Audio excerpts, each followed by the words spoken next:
one of the things that's interesting about the empty tomb is that of relevant historians today, historians working in the field today, and New Testament scholars working in the field today, again, of all persuasions, 75% of them believe the tomb was empty. So the vast majority of them believe that the tomb was empty. And there are several reasons why they do.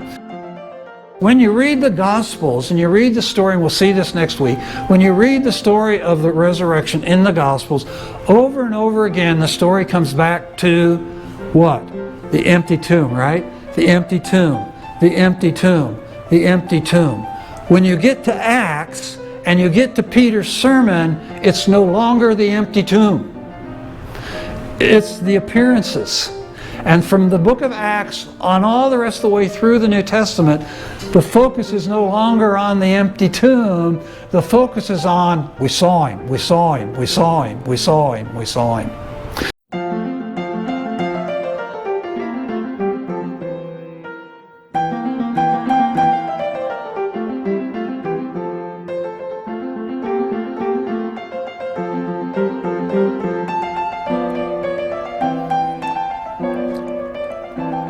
Hello. Welcome to this class of Persuasive Faith. I'm Rick Harvey, the teacher here in our local church. In this series of lessons, we are exploring the credibility of the Christian faith.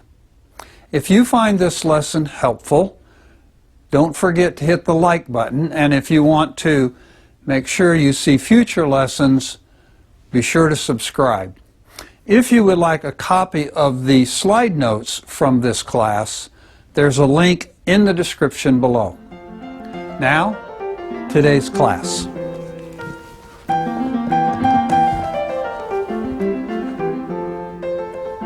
So we are on our resurrection module. Last week we looked at what resurrection is, how it was understood in the first century, both in the Jewish community, among the Jews, and how it was understood in the Hellenistic or the Greco-Roman world. Then today what we want to look at is we want to look at the historical evidences for the resurrection. And then next week we will tackle the question of how the Gospels report the events of Easter Sunday, because there's a lot of questions that people have about that. So that's what we'll look at next week. I do have resources for you again this week. Those are all the same ones that we had last week, so I'm not going to say any more about those. So a couple weeks ago we talked about the evidences for the death of Christ by crucifixion at the hands of Pontius Pilate in the early 30s AD. And we saw that that is virtually unanimously accepted by all historians of all persuasions, skeptics, atheists, Jews, Christians. Virtually all historians and scholars working in the field accept the death of Jesus by crucifixion at the hands of Pontius Pilate. And given that fact that Jesus died and that we know that he died, then there are a number of other issues that come up, a number of other historical facts that the majority of historians accept, the majority of historians accept, or in many cases it's virtually unanimous that historians accept. A number of other historical things that beg for some kind of an explanation given that Jesus died on the cross. Okay? And we have a number of those. These are kind of small. I hope you can read them, but you got your notes there. The first, and these aren't in any particular order, the first one is that there are multiple reports, both by individual peoples and by groups of people, of having seen Jesus physically alive after he died on the cross. Okay, so there's these multiple reports that somehow need to be explained or accounted for. There is the phenomena, of course, of the empty tomb. And one of the things that's interesting about the empty tomb is that of relevant historians today, historians working in the field today, and New Testament scholars working in the field today, again, of all persuasions, 75% of them believe the tomb was empty. So the vast majority of them believe that the tomb was empty. And there are several reasons why they do.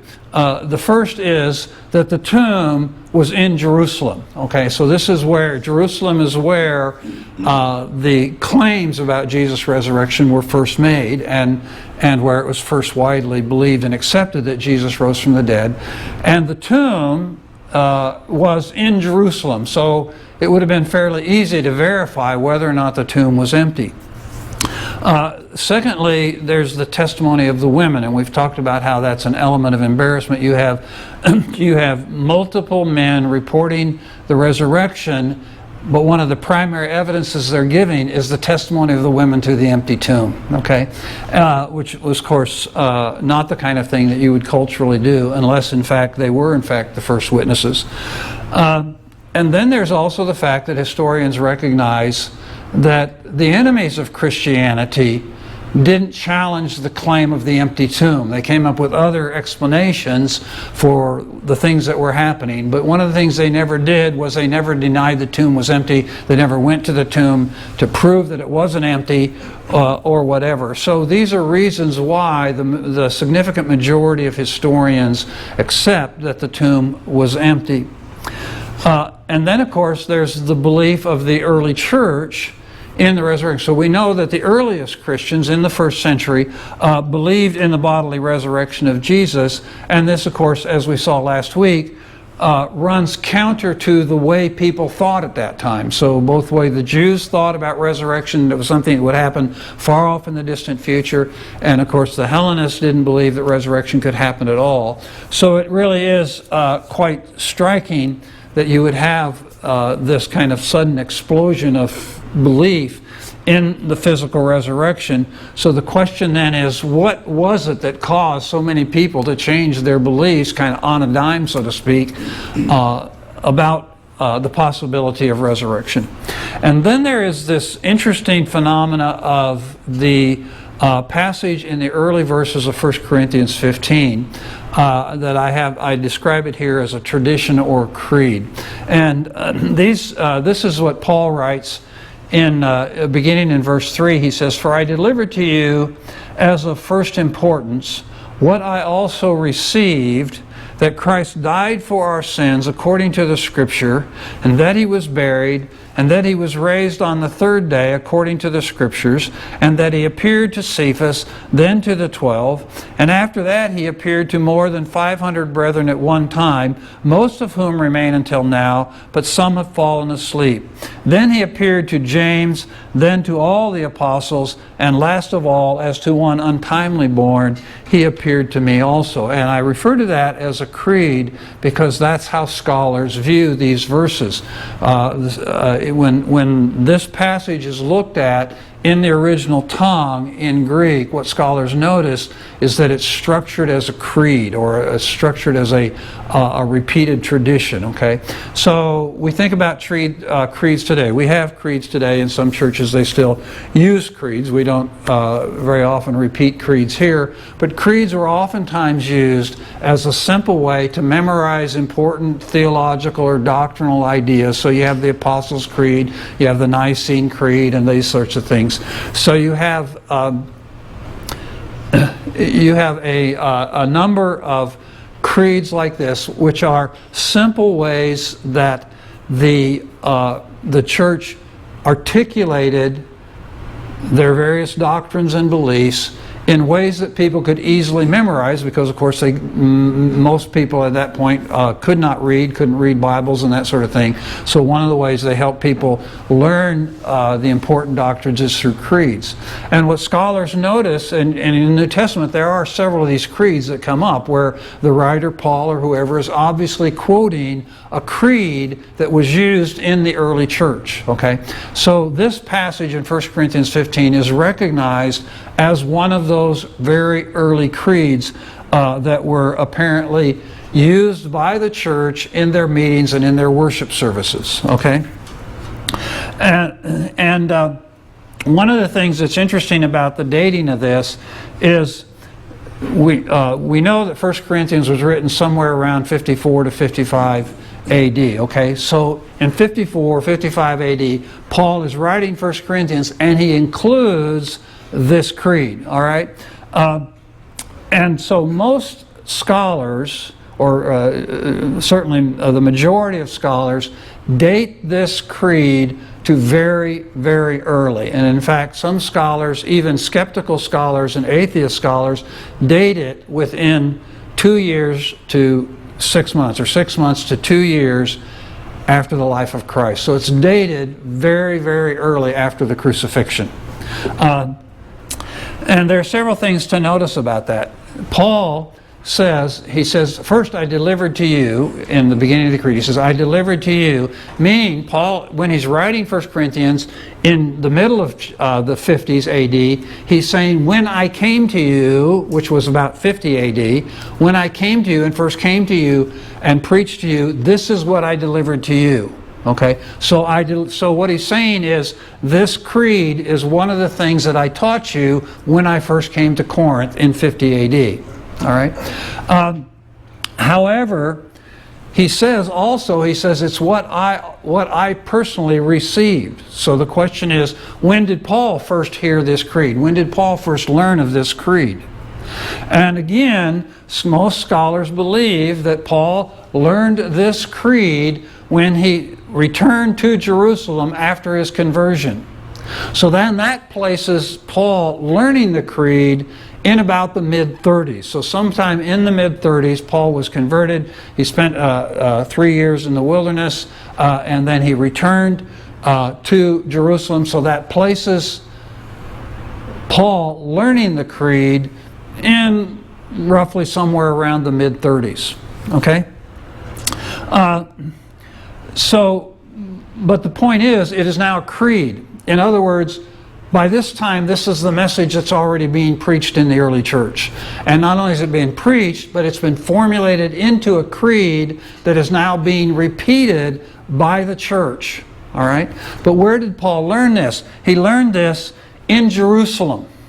Okay? So in other words, Paul comes back to Jerusalem in the mid-30s, just within 2 or 3 years, or 4, maybe 5 years after the crucifixion of Christ, and this creed is being recited in the Jerusalem church in the mid-30s. All right? So that means that it was formulated at some point before that, and it's being repeated in Jerusalem where these events supposedly happened. All right? And it says that over 500 people had a simultaneous experience of the bodily appearance of Jesus. So you have a number of Christians in Jerusalem repeating a creed that claims that 500 people saw the risen Christ. Again, in the city of Jerusalem where these things supposedly occurred. So this is just a tremendously startling fact when you think about it, of what this early account we have of multiple appearances of the resurrection of Jesus. Somehow you have to be able to explain that if in fact Christ did really die on the cross. Then you have the conversion of Paul, and of course we know that initially, and historians again across the board recognize that Paul was an early opponent of Christianity. He rejected Christianity. He rejected the claims of Christ, and he rejected the resurrection, but then he had some kind of experience that he called an actual appearance of Jesus. So he saw Jesus after his resurrection. He saw Jesus, and in the creed that or in his comments about the creed at the end, he's clearly calling his experience an actual experience of the risen Christ, and not simply a vision or a hallucination or something like that. So he's claiming an actual encounter with the risen Christ. And then another thing that again historians accept is the conversion of James, the brother of Jesus. So we'll remember that early on, the family of Jesus didn't believe his claims. The family of Jesus thought, as we saw in an earlier lesson, they thought he was a little bit, kind of off the even keel, so to speak. They thought he was a little imbalanced mentally. And of course, James would have been one of these who just simply didn't believe Jesus and believe his claims. But following what is apparently an appearance of Jesus to him, that again is recorded in the creed that we just talked about, following that, he becomes not only a believer in Christ and a believer in the resurrection, but he becomes one of the primary leaders in the early church in Jerusalem. And then you have just this startling change with many devout Jews of their primary day of worship is shifted from Saturday to Sunday. So you have over 1,000 years in which Jews worshipped on Saturday. That was their primary day of worship, and with many devout Jews there in Jerusalem and in the Palestine area, there in the middle of the first century, you have thousands of devout Jews who suddenly changed their primary day of worship from Saturday to Sunday. How do you account for that? And then, of course, there's the suffering and the martyrdom of the apostles, that they all died believing that they had seen the risen Christ. And of course, we know that people oftentimes die for things that are not true, that they believe are true. But it's just not very common that somebody dies willingly for something they know is not true. And all of the apostles suffered tremendously, and most of them were martyred because of their claim of the resurrection. Why would they do that if in fact they knew that it hadn't actually happened? And then how do you explain the whole birth of the church? How do you get the birth of the church? Particularly when you consider that the primary message that's being preached by the church, okay, so you got this new religion just suddenly springs on the scene, but the primary message are the two most incredible things that people are disinclined to believe, right? One is the crucifixion. They're not inclined to believe that a God would be crucified, as we saw a couple weeks ago. And the second thing is, of course, they're not inclined to believe in a resurrection. They have no concept of a resurrection happening like that. So how is it then that you can explain the early church? And the only way to explain that is to believe that the eyewitness testimony of the resurrection was so compelling that people were inclined to believe it, right? So these are all things that speak to the resurrection. If Jesus died on the cross, and you have all these facts, how do you account for them? How do you explain those things? When it comes to the issue of resurrection what we might call resurrection apologetics, explaining to people or showing to people who are not Christians or not believers that the resurrection happened, there has been throughout the history what we might think of as a traditional apologetic approach. And traditionally, the apologetic approach is to show them from the Scriptures that Jesus rose from the dead, right? And then, if they are hesitant to believe the Scriptures, to show them the reliability of the Scriptures, right? So, typically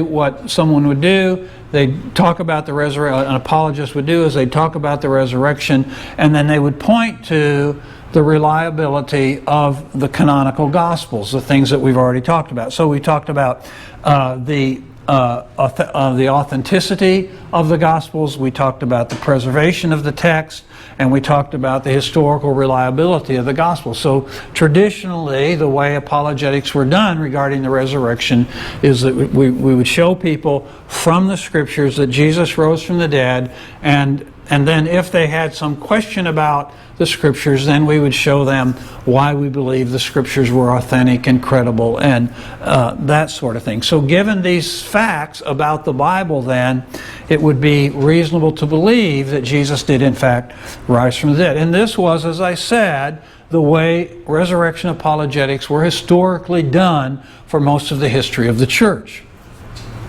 But then you get beginning with the Enlightenment, but particularly when you get into the 19th century and into the 20th century, that apologetic does not resonate as well with people as it used to. Because in the old days, most people believed the Bible at one level or another. So it was fairly simple to show them that the resurrection was in the Scriptures and that sort of thing.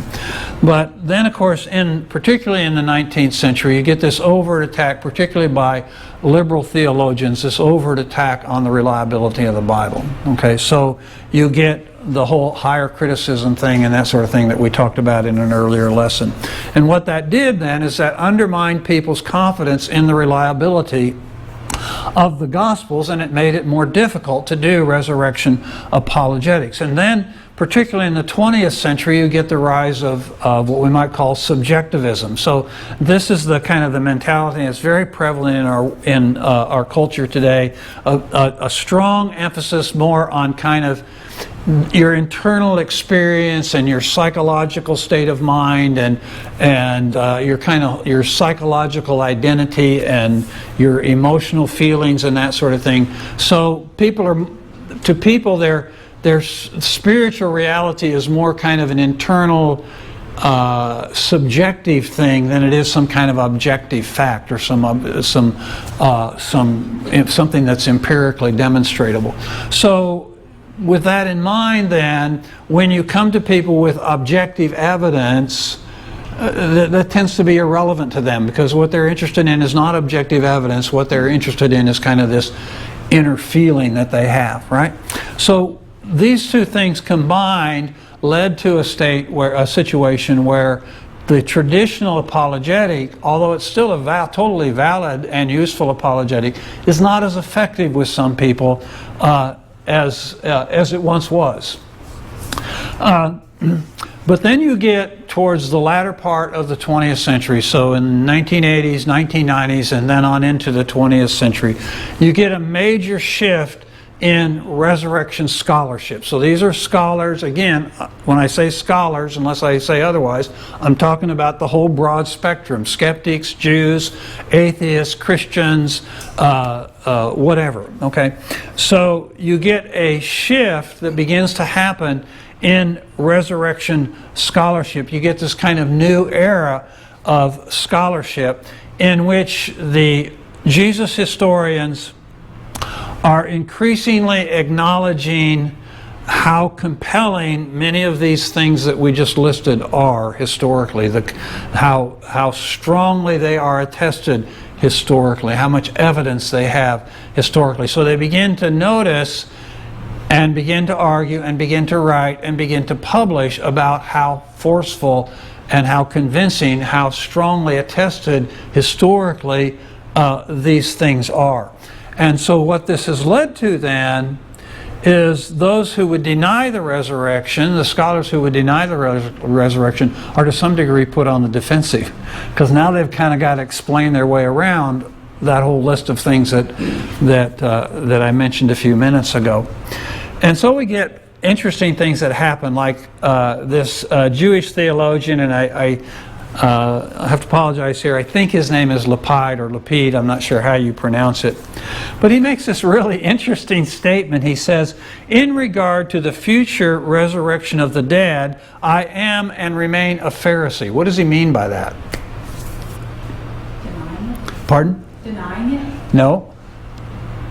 What did the Pharisees believe about resurrection? Remember, Jesus had this, pardon? It's only at the end? Yes, they believed there would be a resurrection and that resurrection would come at the end, right? In contrast to the Sadducees, right, who didn't believe in a resurrection. Okay, so Lapide is saying, in regard to the future resurrection, that this resurrection off in the future, he said, I am and remain a Pharisee. I believe in resurrection. I have always believed in resurrection, and I still do. But then he makes this really interesting statement. He says, concerning the resurrection, this is a Jewish scholar, Jewish theologian, concerning the resurrection of Jesus on Easter Sunday, I was for decades a Sadducee. Meaning what? I didn't believe it happened, right? He says, I am no longer a Sadducee. So, certainly at a minimum, this Jewish theologian is saying the historical evidence is now so compelling that I cannot deny, at least, he cannot deny that Jesus rose from the dead. Now, I don't know, he doesn't really say here, I'm a Pharisee, so he doesn't say that he actually believes he rose from the dead, but he's clearly no longer a skeptic. All right, and so this represents the shift that's taken place in resurrection scholarship over the last 30 years or so. So you get then this kind of what I think of as a two-step approach for a historical apologetic that presents itself to us. And one is, the first step is you establish the historical facts which serve as evidence for the resurrection. So that's why I gave you that list of 9 or so things that desperately beg for an explanation, right? Okay, so these are historical facts.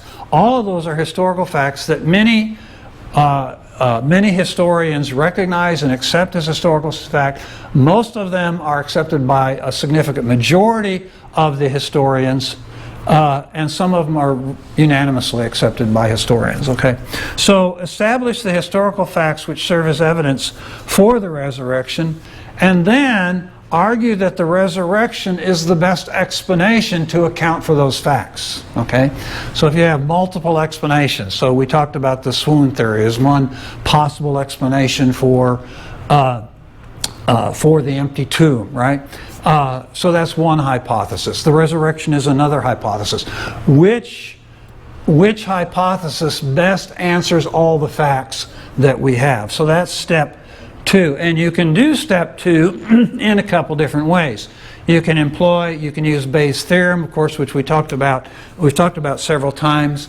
But of course, Bayes' theorem is somewhat limited in its usefulness, because oftentimes when you're using it, people don't understand what you're doing, even if you do.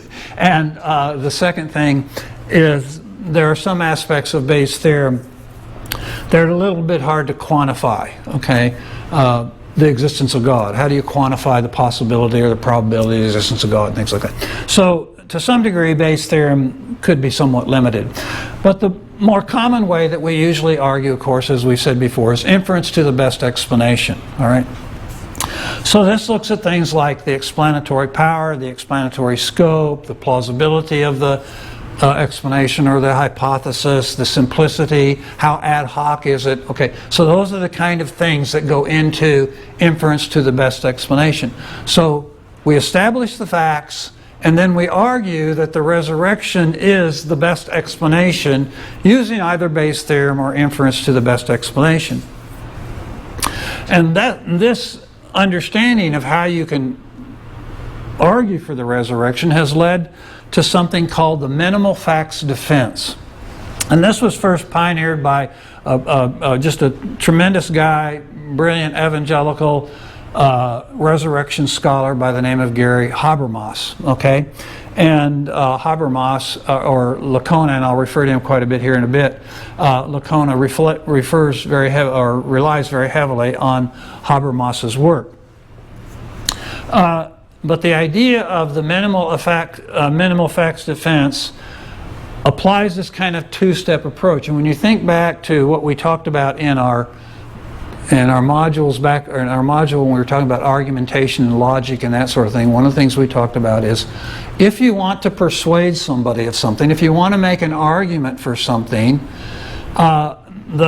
the best way to do that, the best way to be persuasive, is first establish the points on which you agree, right? So if you've got somebody and there's something you don't agree on, go back and find out what you do agree on. What do we agree on, okay? And then you work from the things you do agree on towards the things you don't agree on, right? And this is what the minimal facts defense does. It takes the things that people agree on, and it moves then to using those things we agree on to resolve the things that we don't agree on. Okay? So this is the method that the minimal facts defense uses.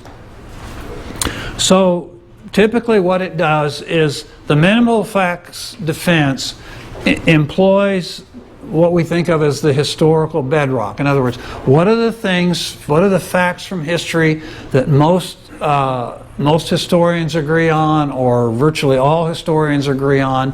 Actually, Lacona has a very precise definition of what he calls the historical bedrock, which is something that is strongly evidenced from history and which has virtually unanimous agreement among historians. So before he classifies something as historical bedrock, he looks for virtual unanimity among historians. But whether you go that far or not, as far as Lacona does, the point is that the minimal facts defense takes things that are very strongly evidenced in history and that historians recognize as being strongly evidenced.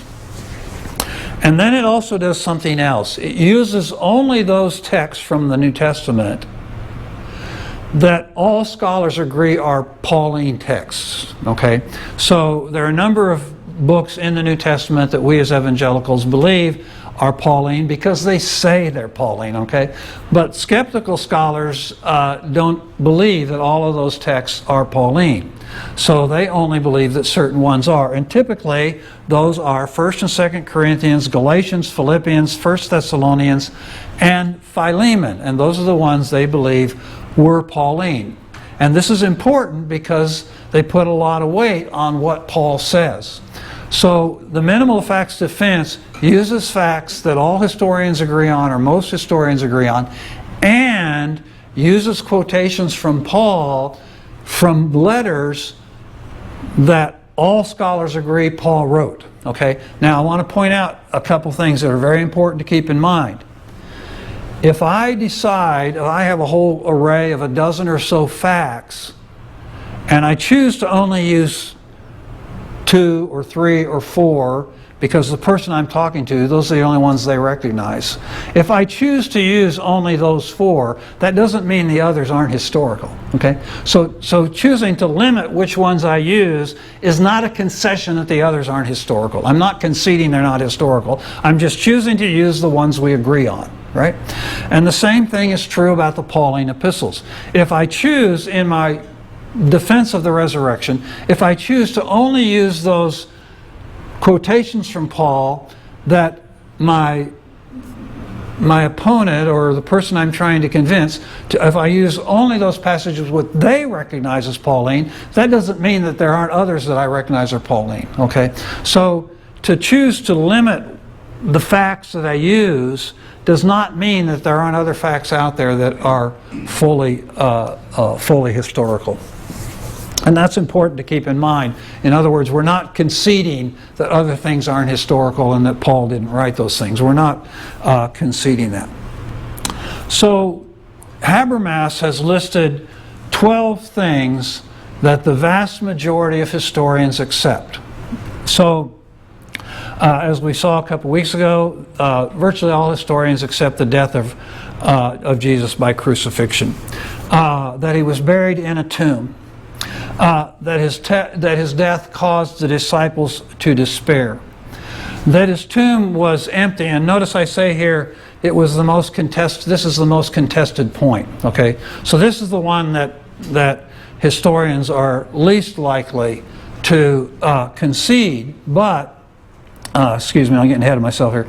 But you remember back in the earlier list I gave you, I mentioned that when it comes to the empty tomb, 75% of scholars accept the empty tomb. Okay, so when I say it's the most controversial, what I'm saying is that 25% of scholars don't accept the empty tomb. The other 75% do. Okay, so even though it's the most contested, it's still accepted by the vast majority.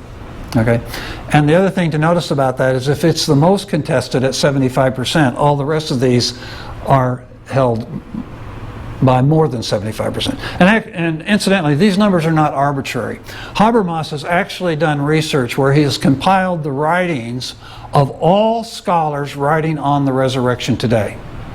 And he's actually got a database of what every scholar publishing and writing on the subject has written. So he knows their positions. And so these percentages actually come from Gary Habermas and from his database. They're not just kind of guesses out there. Okay? Fifth, the disciples reported having experiences that they believed were post-mortem physical appearances. Sixth, the disciples were transformed from fearful doubters to bold proclaimers. 7, the resurrection was their central message. 8, they preached the resurrection in Jerusalem, where it supposedly happened. The church was born and grew at that period in time. Devout Jews changed their primary day of worship from Saturday to Sunday. Jesus' brother James became a believer after what he believed was a personal encounter with the resurrected Jesus. And then Paul was converted after he saw something that he claimed was the resurrected Jesus. These are 12 facts that the vast majority of historians agree on. Okay, and again, as I mentioned, the one that's least accepted has 75% agreement on. So what's interesting then is you can look at people using the minimal facts defense, and there's one point where Habermas makes an argument for minimal facts defense using all 12 of those. Okay, but there are other examples. So, for example, William Lane Craig, in his book Reasonable Faith, uses 3 things. So he's writing a book defending the Christian faith. He's got a chapter defending the resurrection, and he uses only 3 facts. He uses the empty tomb, the post-mortem appearances, and the origin of the Christian faith. Those are the only 3 he uses. And he argues forcefully for the resurrection just using those 3 facts.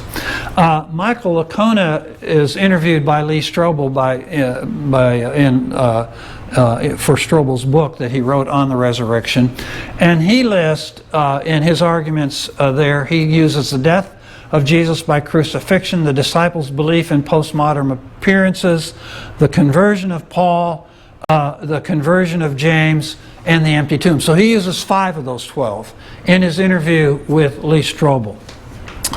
But then he writes his book, The Resurrection of Jesus, which, as I mentioned, is like a 700-page tome, a masterpiece on the resurrection.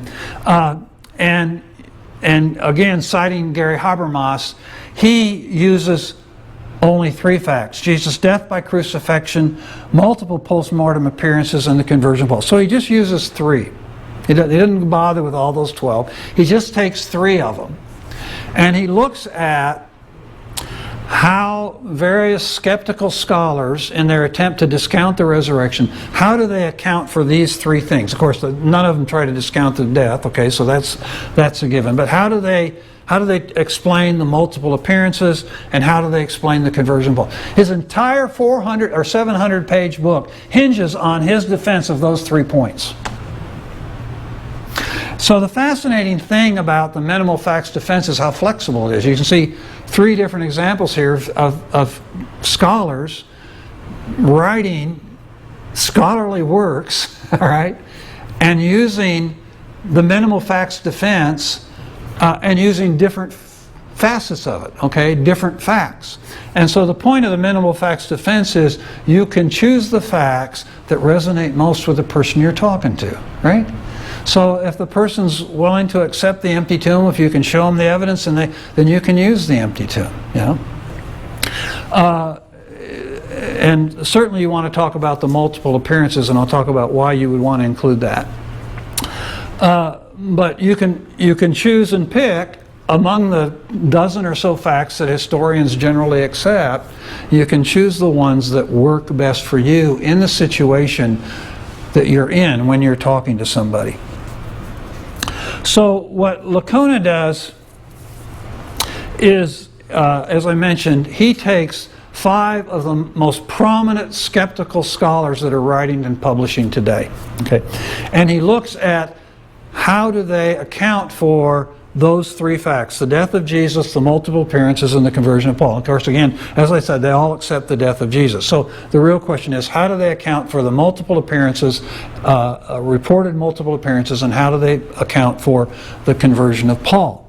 And he applies the method of inference to the best explanation. So he looks at explanatory scope. So explanatory scope, again, has to do with how many facts does your explanation account for, right? So if somebody has a hypothesis or an explanation for the multiple appearances, how many facts does your explanation of the multiple appearances account for? Not only the multiple appearances themselves, but do they account for other things as well? Okay. So for example, the resurrection accounts for multiple appearances, but it also accounts for the empty tomb. It accounts for more than just the multiple appearances. So one of the things he looks at is explanatory scope. How many things does an explanation explain? And then he evaluates, again, these 5 scholars. He evaluates their hypotheses and the resurrection hypothesis, looking at explanatory power. And explanatory power has to do with how well does it explain the data. So how much effort do you have to use to make this hypothesis explain the data? How vague is it? How ambiguous is it? Is it very clear? And then there's the question of plausibility. How well does this explanation fit with other things that we know or other things that we believe to be true? And then how ad hoc is it? And of course, something is ad hoc is something that is just assumed or proposed without any evidence. Okay, so with your hypothesis, how many things are you just assuming in your hypothesis that you have no evidence for? So in a previous lesson we talked about the hypothesis that life began on Earth because it was seeded from outer space, right? The whole idea that life began because it was seeded by space aliens, right? And there are actually scientists who are proposing that. But that is an ad hoc explanation for the origin of life because there is no evidence for it. It's just supposed and suggested, okay? So that's what ad hoc is. So when somebody's proposing an explanation for these various facts that we see in history regarding the resurrection, how ad hoc is their explanation? And then to some degree, Licona also looks at the question of illumination. How well does the hypothesis illumine other things beyond just the thing that it is particularly designed to give evidence for? So as I mentioned, he looks at 5 leading critical scholars. And I'm just going to go through these very quickly because it would take probably a couple weeks for us to go through all of these guys, okay? But again, these are all skeptics. They're agnostics or atheists or whatever, okay? And none of these guys believe in the resurrection, the physical resurrection of Jesus. So there's Vermes, okay, and he says here he's agnostic regarding historical assessment. This means that he just really doesn't think you can look at the resurrection historically. He just kind of dismisses the whole tool of history when it comes to resurrection. And he explains these accounts of multiple appearances as just some kind of mystical experience that people had. They didn't really see the risen Jesus. They had some kind of mystical experience, okay? And as Licona assesses this guy's particular arguments, he points out that they are weak in explanatory scope. They don't explain much, okay? That they're also weak in their power. They're vague, they're ambiguous, that sort of thing. And they're also, you'll see why in a minute when we get to the question of psychology, they lack plausibility. And then there's Michael Goulder, okay? And his explanation for the appearances is that they were some kind of psychological event in the life of these people. They had hallucinations or delusions or whatever. Some of them precipitated by the people's kind of depressed emotional state and that sort of thing. And as Licona points out again, they lack explanatory power and plausibility and are ad hoc. Then there's Gerd Ludemann, who is a very outspoken atheist. He accounts for the appearances through hallucinations and ecstatical experiences, and his explanations lack explanatory power and plausibility and are ad hoc. John Dominic Crossman, who is of course one of the founders of the Jesus Seminar, he doesn't believe in the empty tomb. He thinks the empty tomb was a creation by Mark, that Mark just made that out of whole cloth, and that Matthew and Luke and John just followed on Mark's example. He thinks that the experiences that are of multiple appearances were trances or altered states of consciousness, and again you have the same weaknesses and the same problems with those hypotheses. And then there's Crawford, who's a little bit different because he's kind of a postmodernist, but he accounts for these appearances reported appearances as being altered states of consciousness. The corpse really was still in the grave. The tomb was not empty. He doesn't address Paul's conversion at all. And so he fails in explanatory scope, explanatory power, plausibility, and it is somewhat ad hoc.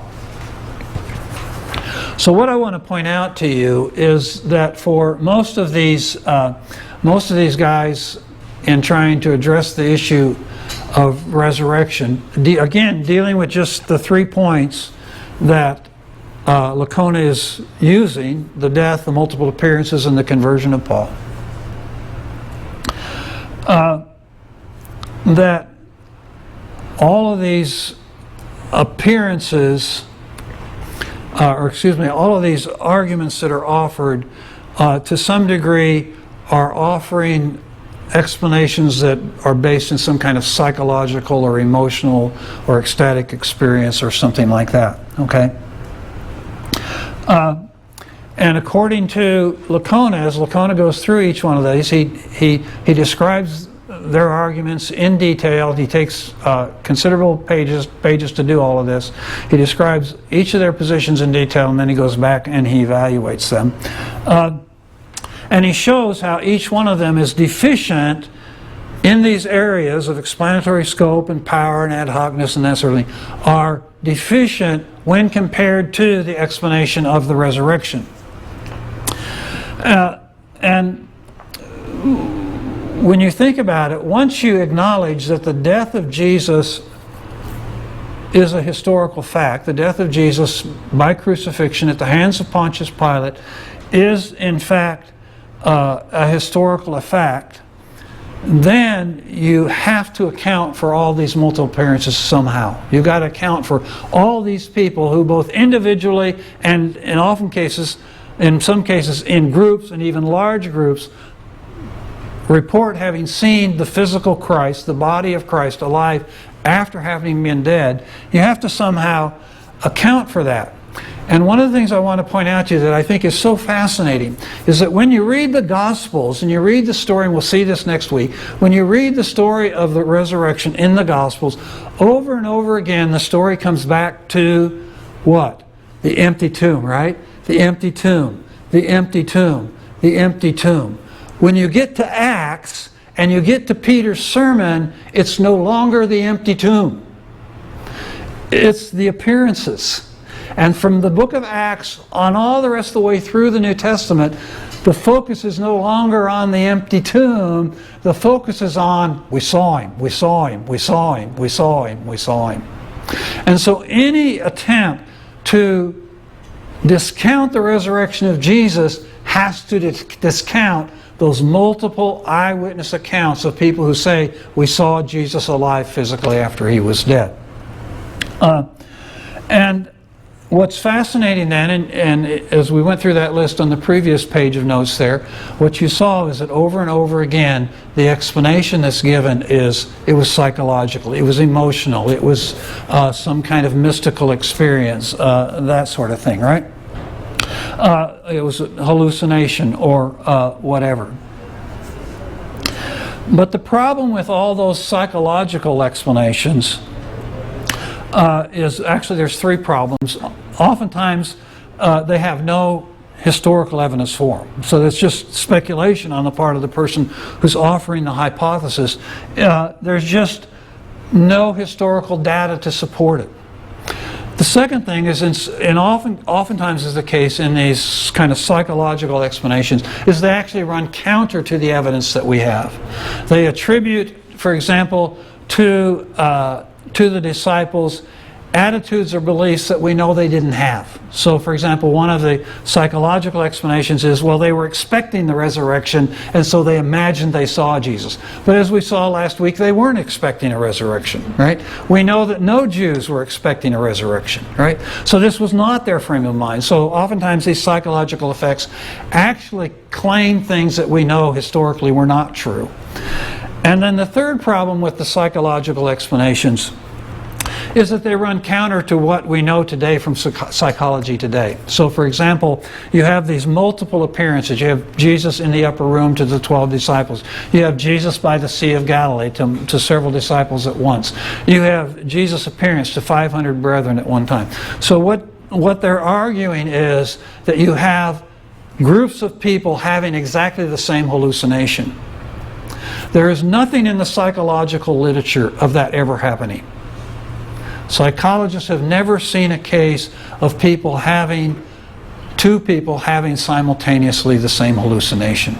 Okay, so these explanations, these psychological explanations for these reports of the appearances of Jesus, just simply don't work. Okay, they just simply don't work. Now keep in mind, Lacona is only using 3 facts, right? Keep in mind there are a whole bunch of other ones out there. We got all these others we talked about, okay, that are well supported historically, that clearly point to the resurrection, and for which the resurrection is the only reasonable explanation, unless you're a thoroughgoing materialist and say there is no God. Right? But if there is a God, then the resurrection is the most satisfactory explanation of these many different historical facts. Right? And of course, if somebody doesn't believe there's a God, then we've got to go back a step, right? Then we need to go back to the whole philosophical issue of whether or not materialism is the best explanation for the world that we have today. And I mentioned last week about that there are some scholars who believe that Paul did not believe in a physical resurrection. And I'm not going to take time to cover that today. You have it in your notes there. You have a couple pages of notes on why we can believe that Paul, in fact, did believe in physical resurrection, but given time, I'm not going to take time to go over that today. So you can look at that this afternoon. So the question then is, that we're trying to ask today is, did God raise Jesus from the dead? And I want to make one thing clear. People oftentimes say, well, people don't rise from the dead. And I go, well, of course people don't rise from the dead. We are not arguing that Jesus somehow naturally rose from the dead, right? We are arguing that God supernaturally, miraculously brought Jesus back to life. That's our argument. Our argument is not that people just pop back to life. That'd be a silly argument to make, right? We are arguing that there has been a miracle, the greatest miracle, right? And remember when we talked about miracles are these unusual events that run counter to the laws of nature, which happen in a highly charged religious environment or circumstances, right? So when we think about the resurrection of Jesus, think about, well, what is the context? What is the religious context of the resurrection? Jesus claimed to be the Messiah. He claimed to be God. Jesus was a miracle worker and an exorcist. Jesus predicted his death and his resurrection. Jesus was crucified for his religious claims, and Jesus claims that the resurrection would be his vindication. This is the historical context in which suddenly we have the body of Christ alive after he was dead, right? So this is the charged religious atmosphere that makes this a miracle. This is the reason we believe God raised Jesus from the dead. He didn't just pop out of the grave, but he in fact was raised from the dead by God. Now the question remains, what do you do with all those reports in the Gospels, right? And oftentimes people will read those and they see differences, what they oftentimes believe are discrepancies, and they think, well, because there are some discrepancies in the Gospels, or what they believe are discrepancies in the Gospels, on what actually happened on Easter morning, on the peripheral details of who went where and who saw what, and that sort of, then we should discount the resurrection. And I'm going to suggest to you, one, is that the discrepancies aren't as problematic as you think, and two, that even if they're there, there's one thing that all four Gospels agree on. Jesus rose from the dead. And they are unanimous on that. So that's what we'll look at next week. Okay?